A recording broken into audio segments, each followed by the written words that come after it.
1959 সালের এক বরফে ঢাকা রাতে 9 জন অভিজ্ঞ হাইকার হঠাৎ করে নিজেদের তাঁবু ভিতর থেকে ছিঁড়ে ফেলে পালিয়ে যায়। না, তারা দৌড়ায়নি, তারা শান্তভাবে হেঁটেছিল, কিন্তু তারা ছিল প্রায় খালি পায়ে, -30 ডিগ্রি ঠান্ডায়। আর তারপরে কয়েকদিন ধরে যা উদ্ধার করা হয় তা কোনো দুর্ঘটনার গল্প না, বরং এক অজানা আতঙ্কের প্রমাণ।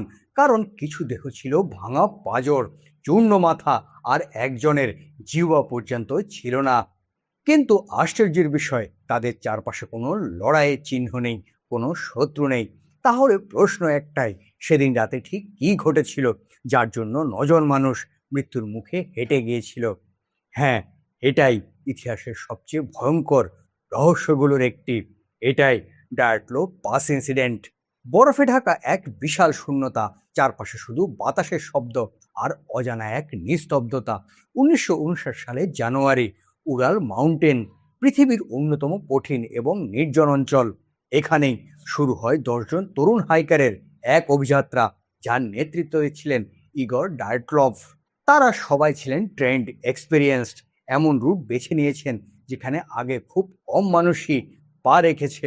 তাদের লক্ষ্য এক দূরবর্তী পাহাড়, যার নামের অর্থ ওখানে যেও না। এই অভিযানের প্রতিটি মুহূর্ত তারা লিখে রাখছিল ডায়েরিতে। ক্যামেরায় হাসি মুখে তোলা ছবিগুলোতে কোনো ভয় ছিল না।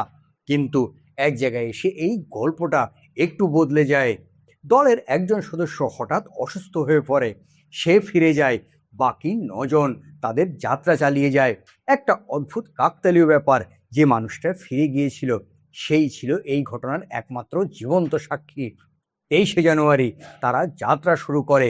দিনের পর দিন তারা ট্রেন, ট্র্যাক, স্কিড সব রকম ব্যবহার করে এগিয়ে যেতে থাকে। ডায়েরির শেষের দিকের লেখাগুলোতে একটা অদ্ভুত পরিবর্তনও লক্ষ্য করা যায়। প্রথমে ছিল উত্তেজনা, তারপর ক্লান্তি, তারপর এক ধরনের অজানা চাপ। 1 ফেব্রুয়ারি তারা পৌঁছে যায় সেই পাহাড়ের ঢালে, স্থানীয়দের ভাষায় যার নাম মাউন্টেন অফ ডেথ। সেদিন রাতে তারা সিদ্ধান্ত নেয় ঠিক ওই ঢালেই তাঁবু খাটাবে। চারদিক তীব্র বাতাস, মানুষের কোনো চিহ্ন নেই, শুধু বরফ আর অন্ধকার। ক্যামেরায় ধরা পড়া তাদের শেষ মুহূর্তগুলো, কেউ হাসছে, কেউ কাজ করছে, সবকিছু একদম স্বাভাবিক। কিন্তু সেই রাতের পর তাদের আর কখনোই জীবিত দেখা যায়নি। 1 ফেব্রুয়ারি সেই রাত, বাইরে বাতাসের শব্দ ধীরে ধীরে বাড়ছে, তুষার উঠছে, যেন পুরো পাহাড় জীবন্ত হয়ে উঠছে। তাঁবুর ভিতরে 9 জন মানুষ ক্লান্ত কিন্তু নিরাপদ। তারা খাচ্ছে, কথা বলছে, কেউ ডায়েরি লিখছে, কেউ বিশ্রাম নিচ্ছে, সবকিছু একদম স্বাভাবিক। তারপর হঠাৎ কিছু একটা বদলে যায়। কেউ চিৎকার করেনি, কোনো লড়াই হয়নি, কিন্তু এক মুহূর্তে সবাই সিদ্ধান্ত নেয় তাদের এখান থেকে বেরোতেই হবে, এক্ষুনি। তাঁবুর দরজা তো ছিলই, তবুও তারা সেটি ব্যবহার করেনি, বরং তারা ভিতর থেকে ছুরি দিয়ে তাঁবু কেটে বেরিয়ে আসে। একটা না, একাধিক জায়গায়। যেন সময় নেই, যেন কিছু একটা তাদের তাড়া করছে। তারা জুতো নেয়নি, জ্যাকেট নেয়নি, এমনকি অনেকে মোজোও পরেনি। -30 ডিগ্রি ঠান্ডা। তারপর তারা তাঁবু ছেড়ে বেরিয়ে যায় অন্ধকারে, বরফের মধ্যে, ধীরে একসাথে এগোতে থাকে। কেউ দৌড়ায় না। এটাই সবচেয়ে অদ্ভুত ব্যাপার, কারণ যদি ভয় এতটাই ভয়ঙ্কর হয় তাহলে মানুষ দৌড়ায়, কিন্তু তারা হাঁটছিল শান্তভাবে, যেন তারা জানে যাই হোক তাঁবুর ভিতরে থাকা সব থেকে ভয়ঙ্কর। তাদের পায়ের ছাপ পাওয়া যায় প্রায় 500 মিটার পর্যন্ত। তারপর হঠাৎ করে সব শেষ, বরফ সব ঢেকে দেয়। আর সেই মুহূর্তের এই গল্পটা আর কোনো সাধারণ দুর্ঘটনা গল্প রইল না, এটা হয়ে ওঠে এক অজানা আতঙ্কের গল্প। কয়েকদিন কেটে যায়, কোনো খবর নেই, কোনো সিগন্যাল নেই। অবশেষে 26শে ফেব্রুয়ারি একটি সার্চ টিম পৌঁছে যায় সেই পাহাড়ের ঢালে। আর তারা যা দেখে তা কোনো উদ্ধার অভিযান না, বরং এক ভয়ঙ্কর সত্যের দরজা খুলে যায়। তারা প্রথমে খুঁজে পায় তাঁবুটি, বরফের নিচে আংশিক চাপা, কিন্তু ভিতরের জিনিসপত্র একদম ঠিকঠাক। খাবার আছে, জুতো আছে, সব কিছু আছে, শুধু মানুষগুলো নেই। আর তাঁবুর দেওয়াল ভিতর থেকে কাটা, যেন তারা নিজেরাই পালিয়েছে। তারপর তারা পায়ের ছাপ অনুসরণ করে এগোতে থাকে, ধীরে ধীরে নিচে জঙ্গলের দিকে। আর সেখানে একটি বড় গাছের নিচে তারা খুঁজে পায় প্রথম দুজনকে প্রায় অর্ধনগ্ন বরফে জমে যাওয়া দেহ, তাদের পাশে একটি নিভে যাওয়া আগুন। কিন্তু সবচেয়ে অদ্ভুত বিষয়টা হলো গাছটি প্রায় 5 মিটার পর্যন্ত ঢাল ভাঙা, যেন কেউ মরিয়া চেষ্টা করেছিল উপরে ওঠার জন্য। এরপর আরও 3জনের দেহ খুঁজে পাওয়া যায় তাঁবুর দিকে ফেরার পথে। তারা চেষ্টা করছিল ফিরে যেতে, কিন্তু পারেনি। ঠান্ডা তাদের থামিয়ে দিয়েছে। এখান পর্যন্ত সবকিছু এখনো দুর্ঘটনা বলে মনে হতে পারে, কিন্তু এরপর যা পাওয়া যায় তা পুরো গল্পটাই বদলে দেয়। প্রায় 2 মাস পর বরফ গলতে শুরু করলে আরও 4টি দেহ উদ্ধার করা হয় একটি অস্থায়ী আশ্রয়ের ভিতর থেকে। তাদের অবস্থা স্বাভাবিক ছিল না। একজনের মাথা চূর্ণ, 2জনের পাঁজর ভেঙে গেছে। এমন আঘাত যেন কোনো বিশাল শক্তি তাদের উপর আঘাত করছে, কিন্তু বাইরে কোনো আঘাতের চিহ্ন নেই।